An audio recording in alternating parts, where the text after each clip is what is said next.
गैर पंजीकृत संगठन राष्ट्रीय स्वयंसेवक संघ अपने आप को पंजीकृत क्यों नहीं कराता, इसका जवाब वो सामने दिख रहा है आपको स्क्रीन पर। इसका जवाब रोज जो अयोध्या की चोरी डकैती की खबरें आपके सामने आ रही हैं, वो एक कोई चंपत हो रहे हैं चोरी चकारी करके, ये सारी आपके जो सामने आ रहा है, ये कारण है कि राष्ट्रीय स्वयंसेवक संघ अपने आप को रजिस्टर क्यों नहीं करना चाहता। All authority, no responsibility, no accountability. प्रधानमंत्री से उम्मीद मत करना वो कुछ बोलेंगे, विदेशों में मेलोडी, घर में झालमुड़ी खिलाएंगे और उनके मुख्यमंत्री जमीनें खाएंगे, दान की चांदी सोना निगल जाएंगे, क्या यूपी में जैसा हो रहा है। और आरएसएस की भाषा में कहें तो अयोध्या उज्जैन तो झांकी है, मथुरा काशी बाकी, वहां भी लूटने का इंतजाम है, वहां भी कॉरिडोर बन रहा है। एक मंदिर पूरे देश में सीधा संघ की देख रेख में है, वो अयोध्या, देखो वहां क्या हाल है। एक मंदिर, दूसरा मंदिर उज्जैन का जहां से कॉरिडोर बन रहा है, संघ की सरकार है वहां, देख लो वहां क्या हो रहा है। तो हमारे एक भूतपूर्व मित्र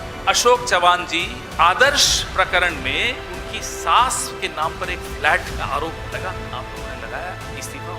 मोहन यादव की सैकड़ों एकड़ जमीन, प्राइम टाइम पे तो सन्नाटा है ही। हमारे यहाँ एजेंसी के साथी भी बैठे हैं, 2-3 एजेंसी, बड़ी बड़ी एजेंसी हैं, 3, सन्नाटा, पूरा सन्नाटा। और आज तीनों एजेंसीज को मैं बाइट दूंगा इस पे, मैं देखता हूं चलाएंगे या नहीं चला। प्राइम टाइम पे सन्नाटा, एजेंसीज में सन्नाटा, इस्तीफा, भाड़ में गया इस्तीफा, नहीं होने वाला इस्तीफा। गैर पंजीकृत संगठन राष्ट्रीय स्वयंसेवक संघ अपने आप को पंजीकृत क्यों नहीं कराता, इसका जवाब वो सामने दिख रहा है आपको स्क्रीन पर। इसका जवाब रोज जो अयोध्या की चोरी डकैती की खबरें आपके सामने आ रही हैं, वो एक कोई चंपत हो रहे हैं चोरी चकारी करके, ये सारी आपके जो सामने आ रहा है, ये कारण है कि राष्ट्रीय स्वयंसेवक संघ अपने आप को रजिस्टर क्यों नहीं करना चाहता। All authority, no responsibility, no accountability. इस वजह से आरएसएस अपने आप को रजिस्टर नहीं कराता है। उसका जवाब मोहन यादव है, उसका जवाब अरुणाचल के सीएम है, उसका जवाब अयोध्या में जो हो रहा है।